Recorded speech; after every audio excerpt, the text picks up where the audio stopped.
Gollandiyani Ekaset firmasini gigant navli tarvuz urug'ini syomka jarayoniga kelganmiz. Hali tarvuzimiz pishishiga ozgina bor. Bu hudud Surxondaryo viloyati Termiz tumani hisoblanadi. Dehqon aka, ismingiz nima?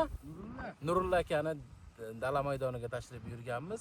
Hozir mana shu holatda buni nechinchi kuni yerga 20-fevral dedingizmi? 20-fevral bo'ladigan bo'lsa, hozir rovni 40 kun bo'lgan ko'chat o'tkazilganiga. Ya'ni nima demoqchiman? Boshqa tarvuzlar, misol uchun tarvuz ekuvchi dehqonlar biladi, ya'ni navini aytishim shart emas. Eng erta pishadigan Surxondaryo, Qashqadaryo hududida eng erta pishadigan tarvuz navlarini misol uchun hamma dehqonlar biladi. Hozir u tarvuzlarni ham ko'rdikki, bu bilan uni o'rtasida juda katta farq yo'q. Ya'ni buni misol uchun sizlarga tavsiya qilmoqchi bo'lgan jihatlarim, buni ham pishish muddati erta pishar tarvuzlarga qaraganda где-то bir haftacha farq qilishi mumkin. Ya'ni bu tarvuz to'g'risida gapiradigan bo'lsam, Ekaset firmasining gigant navli tarvuzi pochkada bo'ladi, yarim kiloda bo'ladi. Kasalliklarga chidamli. Eng asosiysi, qancha issiq bo'lsa ham issiqni ko'tarib beradi. Palak tizimi, tomir sistemasi juda baquvvat hisoblanadi.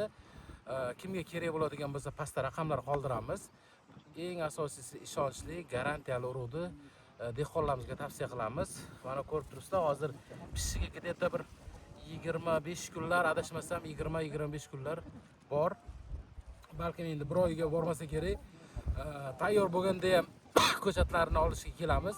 Kimga kerak bo'ladigan bo'lsa, bizga aloqaga chiqishlaringiz mumkin. Respublika bo'yicha ham dastlabki xizmatlarimiz bor.